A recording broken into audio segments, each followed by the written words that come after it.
नमस्कार दोस्तों, स्वागत है आप सभी का हमारे study channel RSP competition target में। आशा करता हूँ आप सभी अच्छे होंगे। दोस्तों, आज की क्लास में करंट अफेयर के साथ स्टैटिक जीके का फुल एनालिसिस करेंगे।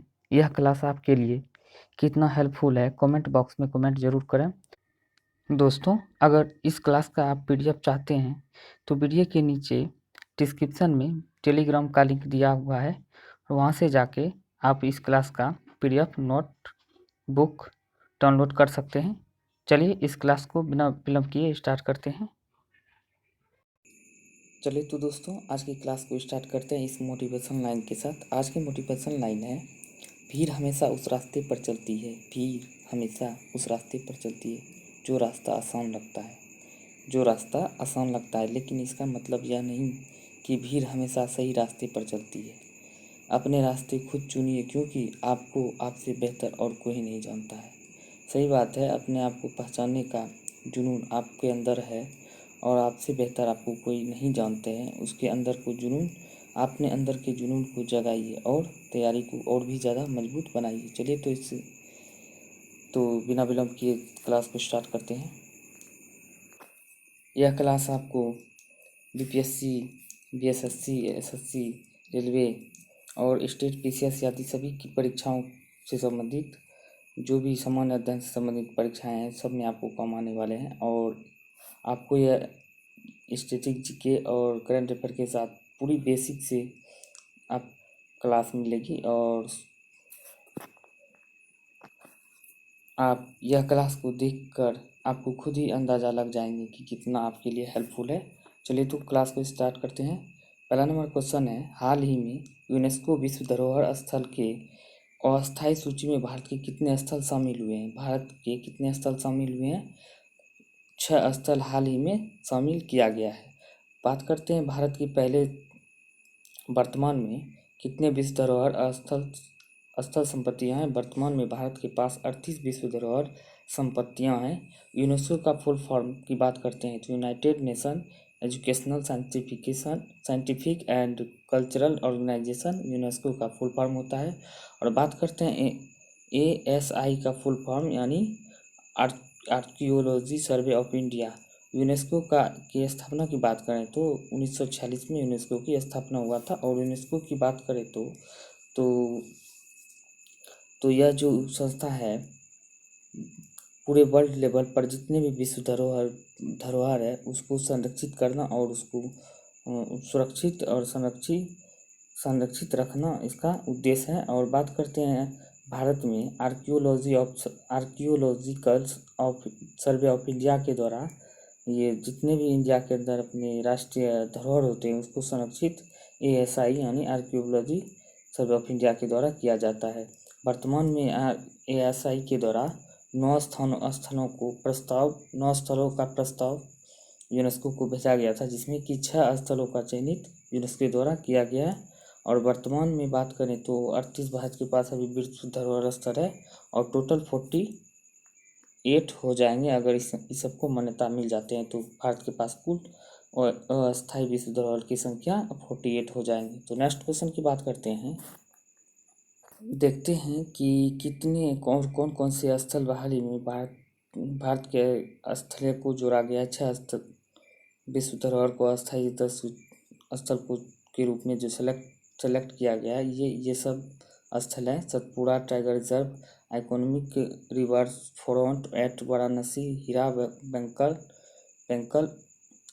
मैग्लिथिंग साइट और Maratha military archaeology in Maharashtra, भेड़घाट, लमेट घाट इन नर्मदा वैली जबलपुर में और temple of Kanchipuram in Tamil Nadu में। ये सब जो है कुल 6 भारतीय स्थल जो है अस्थायी स्थल के रूप में यूनेस्को के साइट में ऐड किया गया है। नेक्स्ट क्वेश्चन की बात करते हैं, हाल ही में चीन ने शुरू की अपनी अब तक की सबसे बड़ी परमाणु ऊर्जा परियोजना यह किस देश की सहायता से निर्माण किया जा रहा है? तो यह रूस की सहायता से निर्माण किया जा रहा है।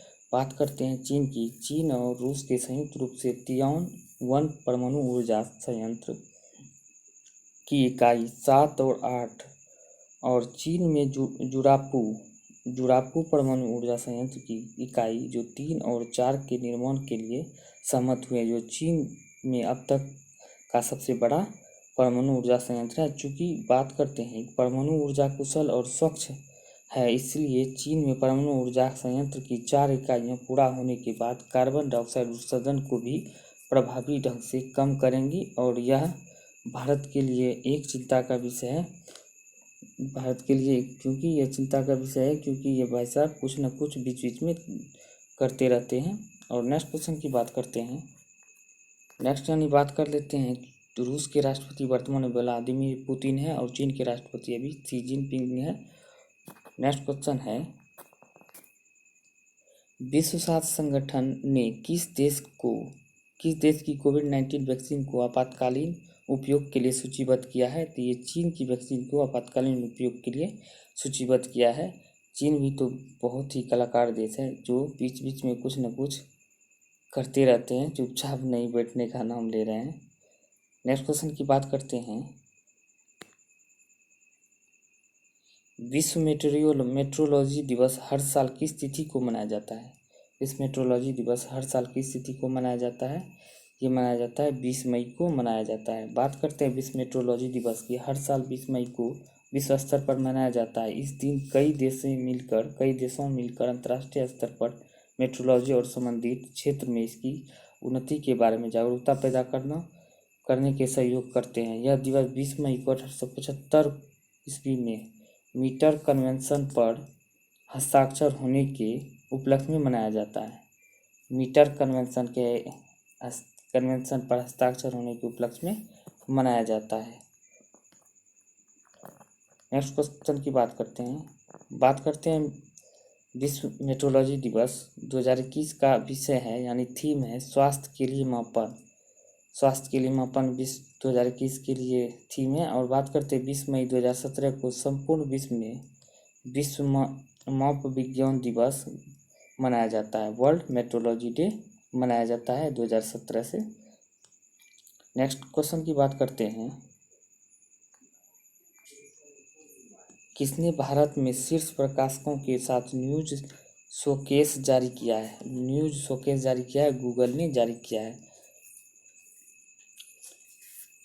अब बात करते हैं गूगल के बारे में।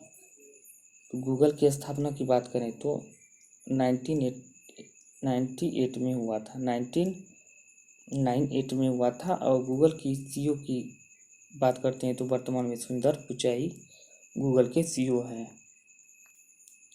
नेक्स्ट क्वेश्चन की बात करते हैं, एशिया प्रशांत में दूसरा सबसे बड़ा बीमा प्रौद्योगिकी बाजार कौन सा देश है? तो यह भारत देश एशिया प्रशांत में दूसरा सबसे बड़ा बीमा प्रौद्योगिकी बाजार देश है। अब बात करते हैं S&P ग्लोबल मार्केटिंग इंटेलिजेंस के आंकड़ों के अनुसार भारत एशिया प्रशांत में दूसरा सबसे बड़ा बीमा प्रौद्योगिकी बाजार है और इस क्षेत्र में निवेश की गई 3.66 अरब डॉलर की बीमा प्रौद्योगिकी केंद्रित उद्यम पूंजी का 35% हिस्सा है। नेक्स्ट क्वेश्चन की बात करते हैं,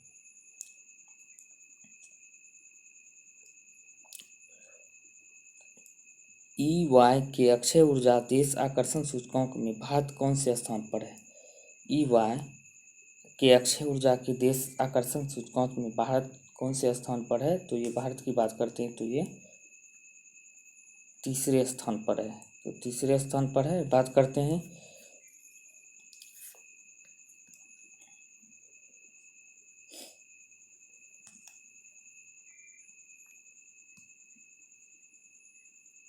करते हैं इसके बारे में, तो सौर फोटोवोल्टिक मोर्चे पर असाधारण प्रदर्शन के कारण भारत EY के अक्षय ऊर्जा देश के आकर्षण सूचकांक में तीसरे स्थान पर एक पायदान ऊपर चला गया है। मतलब एक पायदान ऊपर चला गया। पिछले साल जो बात करते हैं तो चौथे स्थान पर है और अब की साल जो एक स्थान किसका है, 3 आ गया है, यानी पहले 4th स्थान पर थे, अब तीसरे स्थान पर आ गए हैं। पीवी मोर्चे पर असाधारण प्रदर्शन के कारण ये ऐसी हालात हो गए हैं। तो नेक्स्ट क्वेश्चन की बात करते हैं। विश्व मधुमक्खी दिवस हर साल किस तिथि को मनाया जाता है? विश्व मधुमक्खी दिवस हर साल किस तिथि को मनाया जाता है? ये 20 मई को मनाया जाता है। और बात करते हैं मधुमक्खी पालन के प्रणेता एंटोनो जॉनसा को। एंटोन जॉनसा के जन्मदिन के उपलक्ष्य में 20 मई 1734 में इसका जन्म हुआ था, और इसी के जन्म के उपलक्ष्य में विश्व मधुमक्खी दिवस मनाया जाता है। और बात करते हैं मधुमक्खी दिवस का उद्देश्य। इसका उद्देश्य है पारिस्थितिकी तंत्र में मधुमक्खियाँ और अन्य परागकणों की भूमिका को स्वीकार करना। नेक्स्ट क्वेश्चन की बात करते हैं। देखते हैं विश्व मधुमक्खी दिवस 2021 का थीम जो था, तो विश्व मधुमक्खी दिवस 2021 का थीम था bee engaged build back better for bees. ये 2021 के विश्व मधुमक्खी दिवस का थीम है। और नेक्स्ट क्वेश्चन है, निम्न में से किस कारण एशिया कप 2021 को अनिश्चित काल के लिए स्थगित कर दिया गया है? तो ये कोविड-19 के कारण अनिश्चित काल के स्थगित कर दिया गया है। बात करते हैं एशिया की, तो एशिया कप टूर्नामेंट कहाँ आयोजित होने वाला था? ये एशिया कप टूर्नामेंट श्रीलंका में आयोजित होने वाला था, और फिर होने वाला था यह सितंबर 2020 में आयोजित होने वाला था। सितंबर 2020 में आयोजित होने वाला था, और इसको अब जो है यह जून 2021 तक अनिश्चित काल के लिए स्थगित कर दिया गया है। नेक्स्ट क्वेश्चन की बात करते हैं। हाल ही में किस देश ने नए महासागर अवलोकन उपग्रह एवं 2D का सफलतापूर्वक परीक्षण किया है? तो ये किया है चीन ने इसका परीक्षण किया है। चीन ऐसे नहीं मानेंगे भाई साहब, इन्होंने इतना जुगाड़ बीच बीच में करते रहते हैं कि हम सब भारत वालों को खाली झूठ मूठ का परेशान करने में लगे रहते हैं। फिर भी चाइना का माल है, अपने देसी के सामने तो टिकने वाला है नहीं, चाहे वो कितना भी जुगाड़ लगा ले। चलिए तो दोस्तों, स्टैटिक जीके के बारे में आगे जानते हैं। ऑपरेशन फ्लड किन में से किससे संबंधित है? ऑपरेशन फ्लड भारत की डेयरी उद्योग यानी दूध उत्पादन से संबंधित है, जिसे श्वेत क्रांति के नाम से भी जाना जाता है। कौन सा रोग प्रोटीन की कमी के कारण होता है? क्वाशियोरकर बीमारी रोग जो है प्रोटीन की कमी से होता है। बात करते हैं टेरी फूड परियोजना निम्नलिखित में से किस मंत्रालय ने लॉन्च की है? तो यह केंद्रीय जनजाति मंत्रालय द्वारा लॉन्च किया गया है। और नेक्स्ट क्वेश्चन है, कौन सा अनुच्छेद संपत्ति के अधिकार से संबंधित है? 300 का ये संपत्ति के अधिकार से संबंधित है। जब भारत स्वतंत्र हुआ था उस समय भारतीय राष्ट्रीय कांग्रेस के अध्यक्ष कौन थे? तो JB कृपलानी इसके अध्यक्ष थे। नेक्स्ट क्वेश्चन है, बहमनी साम्राज्य की स्थापना किसने किया था? बहमनी साम्राज्य की स्थापना अलाउद्दीन बहमन शाह ने किया था।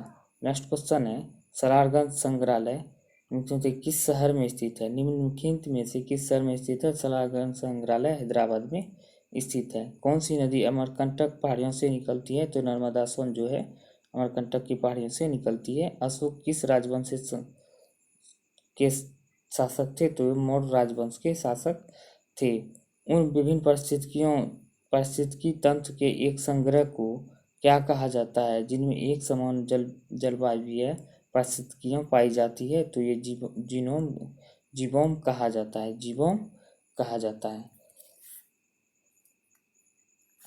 दोस्तों, यह वीडियो आपके लिए कितना हेल्पफुल है, वीडियो के नीचे कमेंट ज़रूर करें, और ताकि मैं इससे भी अच्छा करने का प्रयास करेंगे। तो थैंक यू फॉर वॉचिंग।